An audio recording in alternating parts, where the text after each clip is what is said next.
Hello students, welcome to e-learning platform by Automobile Engineering Department once again. So let me introduce first myself. I am Professor KG Ghalsasi and I am going to teach you the subject Automobile Engine. Subject code is 22308.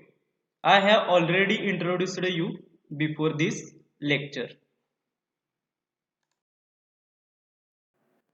आपण chapter number 5 बघत होतो cooling and ल्युब्रिकेशन system आणि हा chapter number 5 चा part number 3 असणार आहे.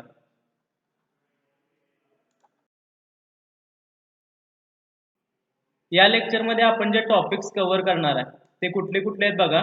तर first one topic असणार आहे नीड ऑफ अ ल्युब्रिकेशन सिस्टीम. म्हणजे काय व्हेकल मध्ये आपण ल्युब्रिकेशन सिस्टीम यूज करतोय तर ती ल्युब्रिकेशन सिस्टीम काय यूज करायची किंवा ती ल्युब्रिकेशन सिस्टीम यूज करण्याची गरज काय ते आपण बघणार आहे.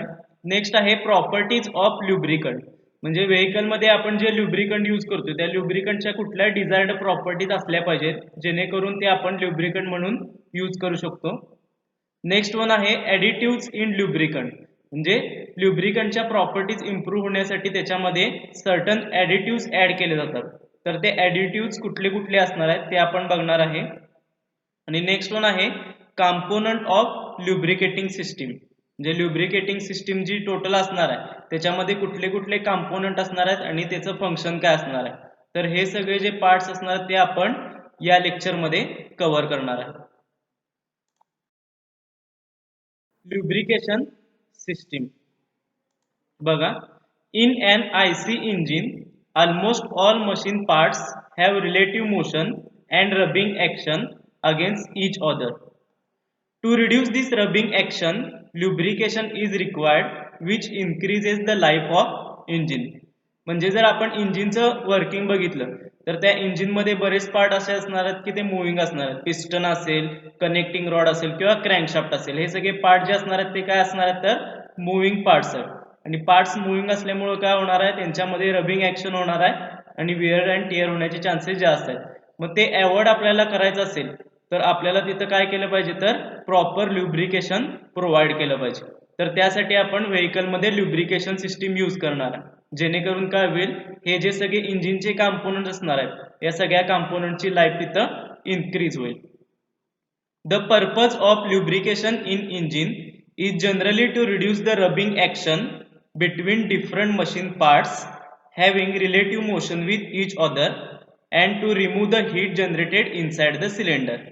म्हणजे बघा पर्पज काय असणार आहे ल्युब्रिकेशन सिस्टीमचा. एक तर रबिंग जे ऍक्शन होणार आहे किंवा वेअर अँड टिअर होणार आहे ते कमी करण्याचं काम कोण करणार आहे तर ल्युब्रिकेशन सिस्टीम करणार आहे. आणि सेकंड वन काय असणार आहे remove the heat generated inside the cylinder.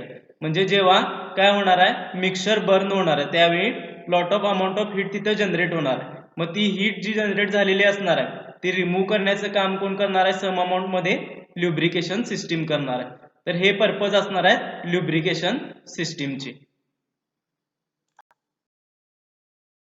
Next one point काय बघा नीड ऑफ अ ल्युब्रिकेशन सिस्टीम. म्हणजे ल्युब्रिकेशन सिस्टीमची गरज काय.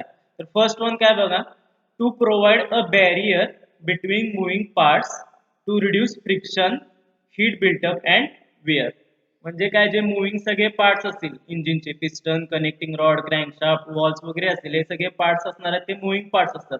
आणि ते मुव्हिंग पार्ट असल्यामुळे काय होणार आहे त्याच्यामध्ये जे फ्रिक्शन होणार आहे तर ते फ्रिक्शन कमी करण्याचं काम कोण करणार आहे ल्युब्रिकेशन सिस्टीम करणार आहे. प्लस हीट बिल्टअप म्हणजे जी हीट डेव्हलप होणार आहे ते कमी करण्याचं काम ल्युब्रिकेशन सिस्टीम करणार आहे. प्लस वेअर अँड टिअर कमी करण्याचं काम कोण करणार आहे ल्युब्रिकेशन सिस्टीम. सेकंड वन बघा to disperse heat. Friction from moving parts and combustion of a fuel produce heat that must be carried away. म्हणजे जी हीट प्रोड्यूस होणार आहे इंजिन मध्ये ती हीट कमी करण्याचं काम किंवा डिस्पर्स करण्याचं काम कोण करणार आहे तर ल्युब्रिकेशन सिस्टीम करणार आहे. थर्ड वन बघा absorb and suspend dirt and other particles. Dirt and carbon particles need to be carried by the oil to the oil filter where they can be trapped. म्हणजे जे डस्ट किंवा dirt particle असणार आहेत किंवा जे carbon particles तयार होणार आहेत तर ते रिमूव्ह करण्याचं काम कोण करणार आहे तर ल्युब्रिकेशन सिस्टीम करणार आहे.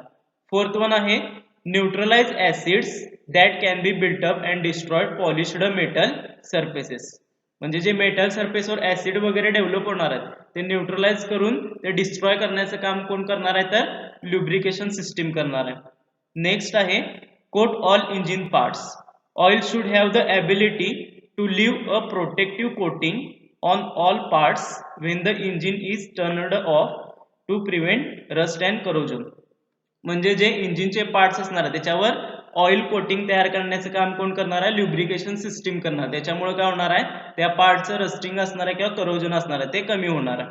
आणि सिक्स्थ वन आहे रेझिस्ट स्लज अँड व्हॅर्निश बिल्टअप. म्हणजे स्लज आणि व्हॅर्निश जे होणार आहे ते कमी करण्याचं काम कोण करणार आहे तर ल्युब्रिकेशन सिस्टीम करणार आहे. या सगळ्या रिक्वायरमेंट किंवा नीड असणार आहेत ल्युब्रिकेशन सिस्टीमच्या.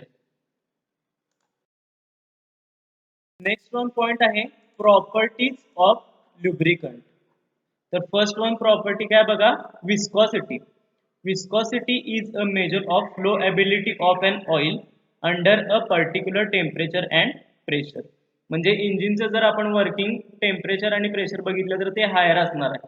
त्या वर्किंग आणि टेम्परेचर आणि प्रेशरला काय झालं पाहिजे तर ऑइल तिथं सस्टेन झालं पाहिजे.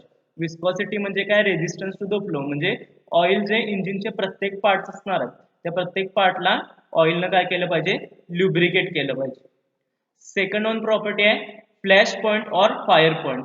The lowest temperature at which the oil flashes and fires known as a flash and fire point. These two temperature must be sufficiently high for any lubricating oil to avoid flash or burn during the use. म्हणजे काय flash point आणि fire point हा lubricating ऑइलचा हा नेहमी जास्त असला पाहिजे. Flashing और फायर पॉईंट म्हणजे काय असं टेम्परेचर की ज्या टेम्परेचरला ऑइल असणार आहे ते बर्निंग व्हायला चालू होणार आहे. तर इंजिनचं वर्किंग टेम्परेचर जे असणार आहे त्या वर्किंग टेम्परेचर पेक्षा काय पाहिजे जे ऑइल आपण किंवा ल्युब्रिकंट यूज करणार आहे त्याचा फ्लॅश पॉईंट आणि फायर पॉईंट काय असला पाहिजे जास्त असला पाहिजे. जेणेकरून काय होईल ते आपल्याला ल्युब्रिकंट प्रॉपरली इंजिनमध्ये यूज करता येईल विदाउट बर्निंग. थर्ड वन आहे cloud point. The low temperature at which the lubricant changes from liquid state to the plastic or solid state is called as a cloud point. In some cases, the oil appears to be cloudy at the start of solidification. The cloud point म्हणजे काय तर असं temperature त्या टेम्परेचरला काय होईल जे ल्युब्रिकंट liquid स्टेटमध्ये असणार आहे त्या लिक्विड स्टेटमध्ये त्याचं कन्व्हर्जन होऊन कशामध्ये ते कन्वर्ट होईल तर सॉलिड स्टेटमध्ये होईल. त्या टेम्परेचरला काय म्हणतात तर क्लाउड पॉईंट. आणि हा क्लाउड पॉईंट नेहमी काय पाहिजे ऑइलचा हा कमी पाहिजे जेणेकरून काय ऑइल जे आपण यूज करणार आहे ते कंटिन्युअसली लिक्विड स्टेटमध्ये राहिलं पाहिजे जेणेकरून ते पूर्ण इंजिनच्या पार्ट्समध्ये आपल्याला काय करता येईल सर्क्युलेट करता येईल. फोर्थ वन आहे carbon residue. Carbon residue lubricating oils being the chemical compounds of a carbon and hydrogen when burned deposit carbon on the engine parts. This should be as low as possible for lubricating oil. म्हणजे जर lubricating oil आपण बघितलं तर ते काय असणार आहे हायड्रोकार्बनचे compound असतात आणि काय काय वेळेला काय होते तर ल्युब्रिकेटिंग ऑइल हे तुमचं कंबशन चेंबरमध्ये बर्न होते आणि जर ते कंबशन चेंबरमध्ये बर्न झालं तर काय होणार आहे त्याच्यामुळे काय होणार आहे कार्बन इंजिन पार्ट्सवर डिपॉझिट होण्याचे चान्सेस जास्त आहेत आणि त्यामुळे काय होणार आहे तर जे ल्युब्रिकेटिंग ऑइल आहे ते जर चुकून जर बर्न झालं तर त्याच्यापासून जे कार्बन डिपॉझिट होणार आहे ते कमी डिपॉझिट झाले पाहिजे. ह्या प्रॉपर्टीज असणार आहेत ल्युब्रिकेटिंग किंवा ल्युब्रिकेटिंग ऑइलचे किंवा ल्युब्रिकंटचे. नेक्स्ट वन प्रॉपर्टी आहे ल्युब्रिकेटिंग ऑइलची corrosion.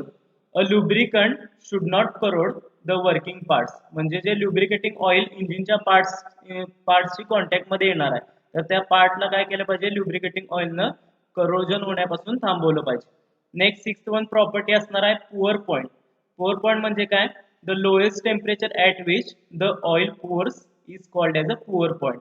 Below this temperature the oil becomes plastic so it does not produce hydrodynamic lubrication and therefore cannot be used below this temperature. म्हणजे हा पुअर पॉईंट नेहमी काय पाहिजे ऑइलचा कमी असला पाहिजे जेणेकरून ऑइल आपल्याला कंटिन्युअसली इंजिनमध्ये यूज करता आलं पाहिजे.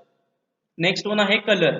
दिस test is not so important except the for checking the uniformity of any given grade of oil. म्हणजे कलर हा प्रॉपर असला पाहिजे जेणेकरून लिकेज वगैरे झालं तर आपल्याला ते फाइंड करता आलं पाहिजे. आणि 8 वन आहे specific gravity. specific gravity of a lubricating oil varies considerably, hence should not be regarded as the main indication of its lubricating property. म्हणजे स्पेसिफिक ग्रॅव्हिटी जी असणार आहे ती विदिन द लिमिट असली पाहिजे ल्युब्रिकेटिंग ऑइलची. तर या सगळ्या प्रॉपर्टीज असणार आहेत lubricating ऑइलच्या for the ल्युब्रिकेशन system. Point आहे ऍडिटिव्ह इन अ ल्युब्रिकंट. म्हणजे काय, जे आपण ल्युब्रिकेटिंग ऑइल यूज करणार आहे त्याच्या प्रॉपर्टीज या सर्टन नसतात जेणेकरून त्या आपण इंजिन मध्ये यूज करू शकेल. मग त्या प्रॉपर्टी इम्प्रूव्ह करण्यासाठी आपण काय करतो तर ल्युब्रिकेटिंग ऑइल मध्ये सर्टन ऍडिटिव्ह ऍड करतो जेणेकरून काय होईल त्या ल्युब्रिकेटिंग ऑइलच्या ज्या प्रॉपर्टीज असणार आहेत त्या आपल्या रिक्वायरमेंट प्रमाणे इम्प्रूव्ह होतील. तर ते कुठले कुठले ऍडिटिव्ह आहेत बघा. फर्स्ट वन आहे विस्कॉसिटी इंडेक्स इम्प्रूव्हर्स. म्हणजे जी ऑइलची विस्कोसिटी असणार आहे ते इम्प्रूव्ह होण्यासाठी हे ऍडिटिव्ह ऍड केले जाणार आहे. सेकंड वन आहे पुअर पॉइंट डिप्रेझंट्स. म्हणजे काय, जो पुअर पॉइंट आहे तो कमी करण्यासाठी ऑइलमध्ये हे ऍडिटिव्ह ऍड केले जाणार आहेत. थर्ड वन आहे अँटीऑक्सिडंट. म्हणजे काय, जी ऑक्सिडेशन रिॲक्शन होणार आहे ती कमी करण्यासाठी त्याच्यामध्ये हे अँटीऑक्सिडंट ऍडिटिव्ह ऍड केले जाणार आहे. आणि फोर्थ वन आहे एक्स्ट्रीम प्रेशर ऍडिटिव्ह. म्हणजे काय असणार आहे, एक्स्ट्रीम प्रेशरला किंवा टेम्परेचरला तुमचं ऑइल बिअर होण्यासाठी तिथं ते ऍडिटिव्ह ऍड केले जातात. तर ते ऍडिटिव्ह कुठले कुठले तिथं तुम्हाला दिलेले आहेत. तर बघा, first one viscosity index improve मध्ये काय लॉंग चेन हाय मॉलिक्युलर वेट पॉलिमर यूज केलं जातं आणि त्याच्यामुळे काय होणार आहे तर विस्कोसिटी इम्प्रूव्ह होणार आहे. सेकंड वन आहे पुअर पॉइंट डिप्रेझंट. याच्यामध्ये काय केलं जाते तर अल्काइल एरोमॅटिक पॉलिमर ऍड केले जाणार त्याच्यामुळे काय होणार आहे हा पुअर पॉइंट लोअर होणार आहे. थर्ड वन आहे अँटीऑक्सिडंट. म्हणजे काय एरोमॅटिक अमाइन कंपाऊंड याच्यामध्ये ऍड केले जाणार त्यामुळे ऑक्सिडेशन प्रॉपर्टी तिथं इम्प्रूव्ह होणार. आणि फोर्थ वन आहे एक्स्ट्रीम प्रेशर ऍडिटिव्ह. याच्यामध्ये काय यूज केलं जाते तर पॉलिसल्फाइड फॉस्फेट्स किंवा डायथायो फॉस्फेट्स किंवा डायथायोकार्बोमेट्स हे कंपाऊंड यूज केले जाते त्यामुळे काय होणार आहे एक्स्ट्रीम प्रेशर ऍडिटिव्ह इथं इम्प्रूव्ह होणार आहे. तर हे ऍडिटिव्ह जनरली यूज केले जातात ल्युब्रिकेटिंग ऑइल मध्ये जेणेकरून ल्युब्रिकेटिंग ऑइलच्या प्रॉपर्टीज काय होतील तिथं इम्प्रूव्ह होतील. नेक्स्ट वन आहे components of a lubricating system. म्हणजे जे ल्युब्रिकेटिंग सिस्टीम यूज करणार त्याच्यामध्ये जनरल कॉम्पोनंट्स कुठले कुठले असणार तर फर्स्ट वन आहे oil pump to supply oil under pressure to the various engine parts. म्हणजे ऑइल पंप काय करणार आहे तर जे ऑइल सम मध्ये ऑइल असणार आहे ते हाय प्रेशरनं प्रत्येक इंजिन पार्ट पर्यंत पोहोचवणार आहे जेणेकरून काय होईल जो इंजिनचा प्रत्येक मुव्हिंग पार्ट असेल तो तिथं ल्युब्रिकेट होईल. सेकंड वन आहे oil filter to remove the impurities from oil and consequently to avoid permanent damage to any or more running part of a engine. Oil filter काय करणार आहे तर जे ऑइल मध्ये डस्ट किंवा डर्ट पार्टिकल असणार आहेत किंवा कार्बन रेसिड्यूज वगैरे असतील ते सगळं रिमूव्ह करून फ्रेश ऑइल परत इंजिनच्या पार्टला सप्लाय करण्याचं काम कोण करणार आहे तर ऑइल फिल्टर करणार आहे. थर्ड वन आहे pressure regulator to maintain the pre defined pressure value inside the lubricating system. तर प्रेशर रेग्युलेटर काय करणार आहे तर जेवढी रिक्वायर्ड अमाऊंट ऑफ प्रेशर असणार आहे तेवढं मेंटेन करण्याचं काम कोण करणार आहे प्रेशर रेग्युलेटर करणार आहे. जर प्रेशर इन्क्रीज झालं तर काय होणार आहे सर्टन कॉम्पोनंट डॅमेज होण्याचे चान्सेस जास्त आहेत आणि प्रेशर जर कमी झालं तर काय होणार आहे सम इंजिन पार्ट तिथं ल्युब्रिकेट होणार नाहीत की जे क्रिटिकल पार्ट्स वगैरे इंजिनचे असणार ते तिथं ल्युब्रिकेट होणार नाहीत. त्यामुळं proper amount of pressure maintain करण्याचं काम कोण करणार आहे तर प्रेशर रेग्युलेटर करणार आहे.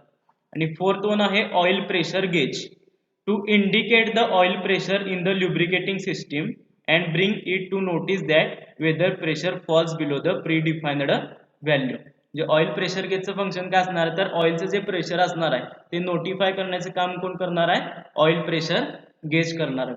तर हे जे सगळे इम्पॉर्टंट कॉम्पोनंट असणार आहेत ते कॉम्पोनंट ल्युब्रिकेटिंग सिस्टीम मध्ये यूज केले जातात. तर नेक्स्ट लेक्चरला आपण टाइप्स ऑफ ल्युब्रिकेशन सिस्टीम जे असणार आहे ते बघणार आहे.